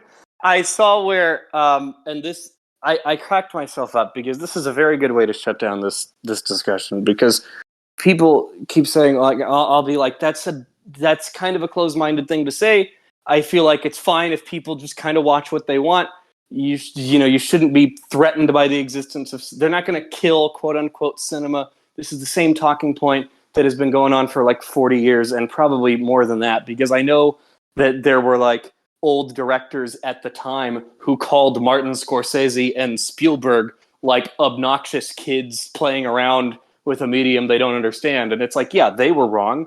And those movies became great. And it's like, yeah, this always happens. There's always a new thing. But anytime someone tells me, well, you can't deny there's an oversaturation of superhero movies and that there's just nothing else to watch, I just asked them, what movie tickets do you have for this weekend? Because I went and checked, and there are 7 theatrical movies coming out this weekend. And one of them is tangentially about superheroes. It's the Paw Patrol Mighty movie. And none of the other ones have anything to do with superheroes. Yeah, the other ones are a Saw sequel, an indie sci-fi movie, a couple of biopics, and a couple other really cool sounding things that are all getting pretty good reviews. And it's like, if you care this strongly, surely you're going to support one of these non-massive franchise, big studio projects, right? And they always aren't. Don't. And it's like, yeah, because it's performative. You just want to hate the popular thing. And it's like, I have a little bit of respect if you actually care about the issue, but they usually don't. Yeah. Well, because like they want to say, oh, it's so bad that we only have this one kind of thing, and it's like, but then when it comes down to it, if they only have the funds to see one movie for the season, they're usually going to go with the one that looks fun and interesting and bombastic and epic. And guess what that is a lot of the times these days? It's a fucking superhero movie. You still go to see the thing that looks interesting rather than whatever the fucking Love, Pray, Jesus or whatever the fuck it was. There was some like... you know what I mean? Because those are all like, oh, it's a family and they have to go through some shit and their feelings on life might be tested, but they come together. Who fucking cares? Yeah, we've seen that a million times. Someone said, but the problem with Someone said, but the problem with superheroes is that it's made it where no one can appreciate actual storytelling anymore. They just expect the bright colors and explosions. And I said, a partially black and white 3-hour biopic just made $1 billion. Yeah. Like that shit's and still out there, man. there's plenty of it. And you know what's funny is that they'll complain about the fact that, oh, it's like keys jingling, it's all the bright colors and everything. It's like, but then you guys also complain about the darker tone superhero movies. Yeah. Like you guys complain about Winter Soldier being gray and shit, which first of all, how dare you even try to slander Winter Soldier? It's amazing. But you can't have your fucking cake and eat it too. You can't say, oh, it's lowbrow and it's stupid humor and it's fucking colorful and childlike, but then when one of the more serious projects come out, you go, oh, it's boring and it's bland and what were they even thinking? Who gives a shit about any of this? Which one is it? Are you super mature with a refined palate and you only like the extremely gritty and realistic and something with a take on society, or do those fucking not do it for you? Which one is it? You are just complaining. You're just I complain a lot, but I complain based on things that I believe. I'm not complaining to complain. Mm-hmm. If I have to pick between one of those two, which I really don't, because I find appreciation in both of them depending on what the project individually is, but I do often like the things that are very colorful and exciting, because life is fucking depressing enough, and sometimes I like something to give me that adrenaline boost. But again, I'm not going to say that I fucking hate something like Logan. Logan is a 10 out of 10 movie for me, and it's extremely depressing, and there's not a lot going on. The most quote-unquote superhero movie part of it is a part where a bunch of little kids basically just curb stomp on a single guy with their superpowers. Everything else just has to do with knives and seizures. It's like, that's pretty low-tier superhero stuff. But the point is that they're bullshitting. They're making stuff up. They're claiming that they have an issue that they clearly don't actually have, because again, they're following that Scorsese line of thinking of new thing bad, old thing good. I miss old thing. New thing like not old thing. Yep. You want to talk lowbrow? That's about as bottom of the barrel, unga bunga ass brain thinking as you can get. And again, to just tie it up all in a little bow, and doesn't that just prove that human nature doesn't really change that much? Because the same way that those people were bitching at Scorsese and Spielberg when they were kids, now they have grown old and they're doing the exact same thing, all the while talking about how things are so different from when they were kids. The irony is palpable. Yep. Okay. We haven't been talking about Power Rangers for like the last half hour. Yeah, this was a very helpful therapy session. We had some shit to work through here. That'll be $2,000, Jordan. Everybody, thank you for listening. You can check out the Cape Corner Discord. You can support the series. It works just like Patreon. I will not use Twitter or X or whatever the fuck it is anymore, but I am Beyond Blue 2 on Tumblr. I am Beyond Blue on Bluesky. Yeah. I told you about that already, right? I saw that you got the code from Scotty, right? To Trotty. Yeah. I know that's not actually his name, but ever since I couldn't think of it that one time and I called him that, I'm like, that's really fucking funny. Yeah. Scotty Cameron, Scotty Hawkeye. He gave me the invite code. The Hall of Pods Podcast Network, the link tree is in the description. It's the SJW Comic Book Club and Fandom Optimists and True Believers of Comic Book Podcast, and probably also the Replica program. Again, for those of you who didn't hear that definitely that's your thing. I don't think anyone can stop you from putting it in the in the thing. Hey, what are they going to do? No, we don't want you interviewing celebrities. Get the fuck out. Yeah. All right, guys. Actually, I'm just out of curiosity. I want to see how the views and stuff on that are doing because again, Joe Achman isn't exactly a household name, but there you go. We got 60 views in 2 days. Oh, very good. Yeah, that's pretty good. But again, I should say that one isn't like a typical podcast. It is video, so I guess it's vlog. It's not really a vlog. It's an interview, but it's on YouTube. So if you just want to look up the Replica program, again, our first episode is with Joe Achman, the current voice actor for Jiminy Cricket. And I go into a little anecdote about what Jiminy Cricket meant to me personally as a child, so it's fun. And you can all see my face. So now you could get my fucking real name from last week's episode, and you can get my face from that episode, and you could just dox the fuck out of me if you really hate me. If you hate me, then shut up or kill me. All right, so I think that's gonna do it. Again, the next episode is going to be the big 100. It might not be for a few weeks, but really, like, there's all of like 2 or 3 people listening, and it's probably Scotty, it's probably Jada, and it's probably me. So like, so that reminds me of there's okay, I don't remember if you ever saw this, but the MCU did Team Thor skits during the Civil War era. Right, I remember. Yes, they then did a follow-up to Ragnarok where it's the Grand Master has moved in with that guy. Yes, I saw that too.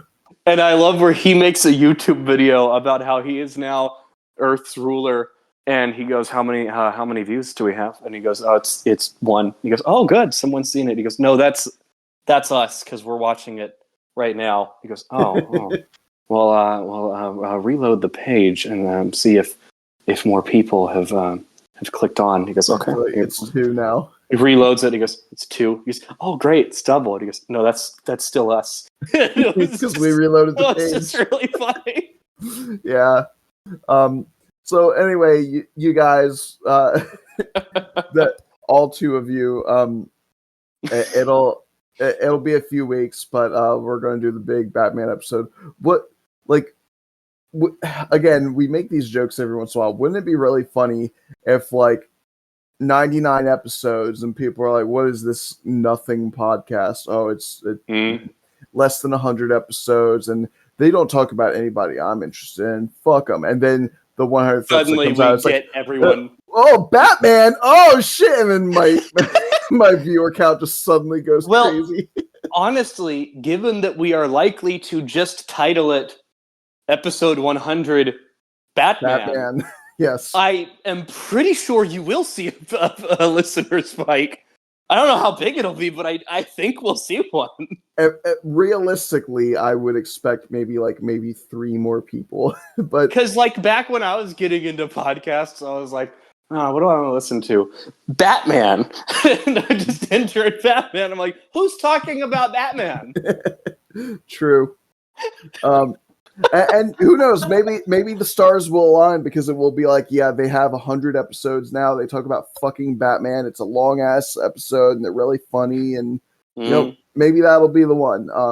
Again, I'm not holding my breath, but wouldn't it be nice? There's a reason that I took the ads off of my show. There's a reason I can't get the ads back on mine.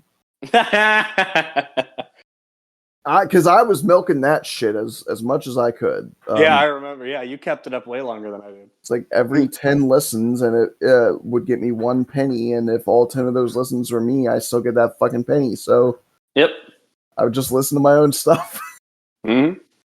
Artificially inflate those numbers, baby. I think I capped out at like 40 cents. Maybe it was 60 cents. And then I was like, I'm tired. I was like, I don't think I'm gaining. I don't think the money gain is worth annoying the 5 people who are listening with a 30-second ad. That is fair, yes. Well, it's funny because the system that did the advertisements means that they're not in all my old episodes anymore. So where there was an ad break, it just now cuts. Oh, that's funny. Because the way it worked is that it was like a smart thing where theoretically, if you had more than one advertisement recorded, it would just put one of them in. Okay. It was like how Blu-rays operated for a while, where it would stream a current ad instead Yeah. of just playing a pre-recorded one that would always be the same. Yeah. I kind So of like when they're a pre-recorded one that's always the same because you get to kind of go back in time when you put in a really old DVD or Blu-ray. I like that. I definitely remember The Thief and the Pauper, specifically because of old VHS tapes I watched that had the ad for that movie. I never saw that fucking movie. But like I remember that I've got the Indiana Jones 4 DVD. I remember that when you put in the Indiana Jones 4 DVD, you get like a very bare bones, kind of cryptic teaser for the 2009 Star Trek movie. And I'm like, man, that's cool. Like, it's cool to see back when everyone was like, oh shit, what's this? Oh, it's like, and you're getting like shots of people welding, and then you're getting like this kind of shot of a starry like sky, and then it's more shots of welding and a big looming shape, and then the camera pans over and you see Enterprise written out on the side of the ship, and then it just cuts and it gives you a date in 2009. I'm like, that's cool. That's a really cool teaser.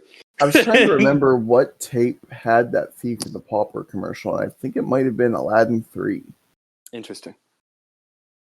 I never saw Aladdin 2.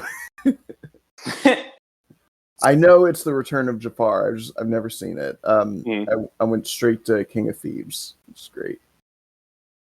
All right. Well, I think that's going to do it. Everybody, thank you for listening. Stay strong. Stay true to yourselves. And remember, we can all be heroes.